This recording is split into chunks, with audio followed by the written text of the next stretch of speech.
Follow app में आप लोगों ने जो इन्वेस्ट किया है, लोग यह मान के चल रहे हैं कि वह पैसा डूब चुका है, लेकिन उसको प्राप्त करने का भी कई तरीके हैं। अगर वास्तविक रूप से देखें तो हम लोग जो भी पेमेंट्स करते हैं वो सारी बैंकिंग प्रोसेस के अंतर्गत ट्रेस होती हैं कि आपने किस बैंक अकाउंट से पैसा भेजा और किस बैंक अकाउंट में पैसा क्रेडिट हुआ। तो यहाँ पे हम FIR के माध्यम से पैसा प्राप्त कर सकते हैं। ये एक प्रोसीजर मात्र है। यदि आपने जो पैसा भेजा है वो किसी इंडियंस के अकाउंट्स में हो तो हम लीगल प्रोसीजर के अंतर्गत उस पैसे को प्राप्त कर सकते हैं।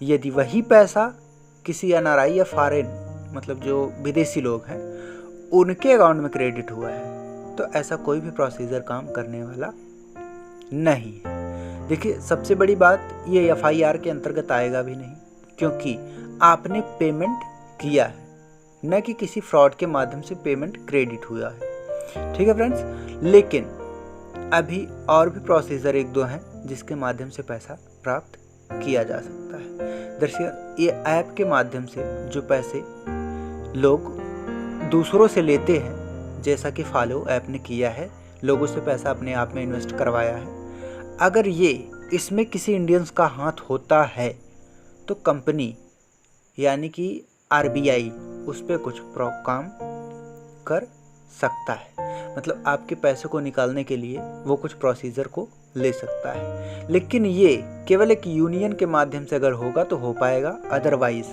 कोई पर्सनल व्यक्ति अपना इशू लेके जाता है तो RBI ऐसे चीज़ों पे बहुत कम ही गौर करता है।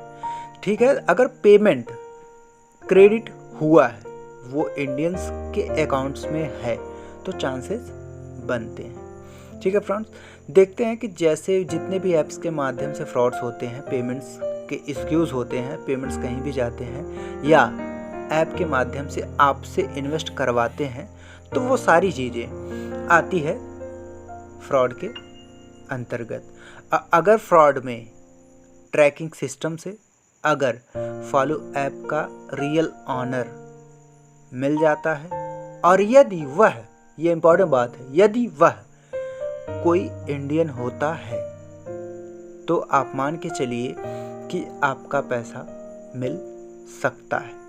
दरअसल इसके चांसेस बहुत ही कम हैं। मतलब आप मान के चलिए 5 से 10% चांसेस हैं कि आपके पैसे मिल सकते हैं अगर वो इंडियंस के अकाउंट में है तो।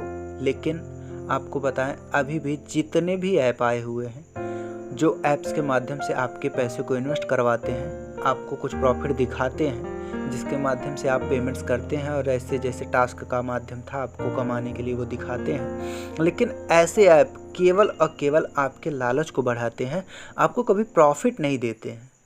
प्रॉफिट उन्हीं को होता है जो ऐप में एकदम स्टार्टिंग में आ जाता है और लालच नहीं करता है।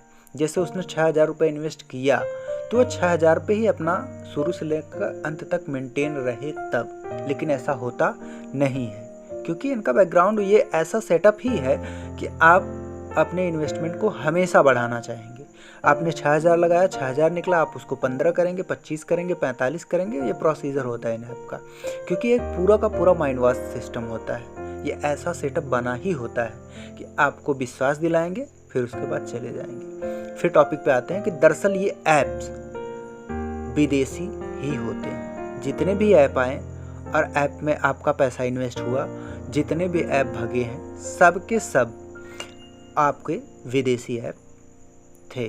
तो मतलब यहाँ पे अगर वही चीज़ें यहाँ पर भी देखी जाएं, अगर ये विदेशी ऐप है तो आप लोगों का पैसा मिलना मुश्किल, बहुत मुश्किल है, मतलब ना के बराबर है। अगर इसमें किसी इंडियंस यानी स्वदेशी व्यक्ति मतलब किस भारत के किसी व्यक्ति का हाथ है तो ये मान के चलिए, अगर ट्रैकिंग माध्यम से RBI या कोई बैंक्स ये पता करती है कि फ्रॉड्स हुए हैं और वो इसमें किसी इंडियंस का हाथ है, तो ये मान के चलिए कि आप लोगों को पैसा मिलने का चांसेस बढ़ जाता है, सिवाय इसके कि वो विदेशी ना हो। सारे पेमेंट्स ऑनलाइन ट्रैक होते हैं। आज का जो टेक्नोलॉजी है वो बहुत अपग्रेड हो चुका है कि पेमेंट्स के लिए क्या है कि जितने भी ट्रैकिंग सिस्टम होते हैं उसमें सारी चीज़ें आपको ईजिली दिखती हैं कि कहाँ क्रेडिट हो रहा है, कहाँ डेबिट हो रहा है। ये सारे मीडियम्स जो है आपको ऑनलाइन ट्रैकिंग के माध्यम से बैंकों के पास होते हैं, तो वो ये कर सकते हैं। अगर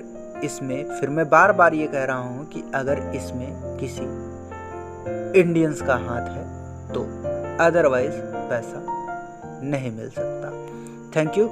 ये अपडेट है, ऐसा अगर होता है तो आप लोगों का पैसा मिल सकता है, अभी भी चांसेस हैं। देखते हैं आगे क्या होता है।